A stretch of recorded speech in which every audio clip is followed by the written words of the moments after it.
जानना यह है कि प्रभु की कृपा का मतलब क्या होता है। अब जैसे किसी को पूछो व्यापार सही चल रहा है तो वो क्या कहेगा? प्रभु की कृपा है। हा? घर में सब ठीक ठाक है, प्रभु की कृपा है।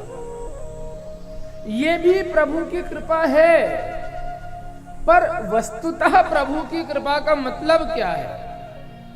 अब ये तो संसारी लोगों की बात है कि व्यापार अच्छा चल रहा है तो प्रभु की कृपा है,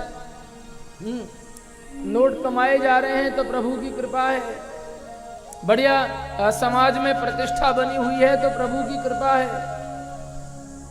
महाराज सही बात यह है कि प्रभु की कृपा का सही मतलब ये नहीं है। भाई पैसा कमा रहे हो तो ये तो तुम्हारे पूर्व जन्म के जो किए गए पुण्य है उसका फल है। आपने किसी को दान दिया है तो वो अगले जन्म में बढ़ा चढ़ा के आपको दिया जा रहा है, तो ये प्रभु की कृपा का सूचक नहीं है। महाराज समाज में अच्छी प्रतिष्ठा है, ये भी प्रभु की कृपा का सूचक नहीं है।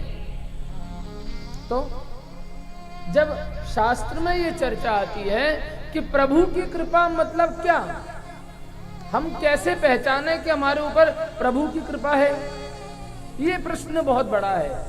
तो महाराज वहां पे उत्तर में शास्त्र कहते हैं कि भगवत कृपा तु मार्ग रुच्यादिना अनुमीयते। अगर जानना है कि मेरे ऊपर प्रभु की कृपा है या नहीं, तो एक लक्षण है इसका, मार्ग रुच्यादिना अनुमीयते। आप कथा में आते हो, अगर कथा में मन लगता है तो समझ लो कि प्रभु की कृपा है। सेवा करने भगवान के मंदिर में जाते हो, हा?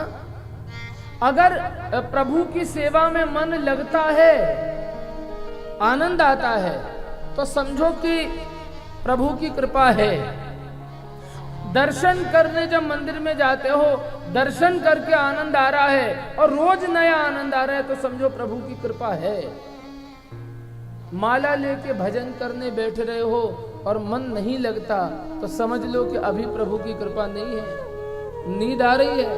हाँ महाराज कोई मंत्र का जप करने बैठे हो, मुंह से कुछ और निकलने लगा, समझो अभी कृपा नहीं है।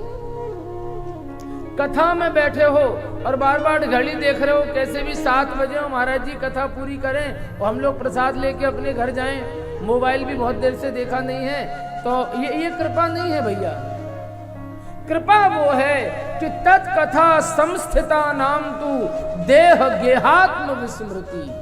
जब कथा में बैठो तो उस समय के लिए सब कुछ भूल जाओ, वो कृपा है महाराज। न घर याद रहे, न परिवार याद रहे, न व्यापार याद रहे, न धन याद रहे, केवल याद रहे तो एक हमारे प्रभु, तब समझो कि अब प्रभु की कृपा हुई है।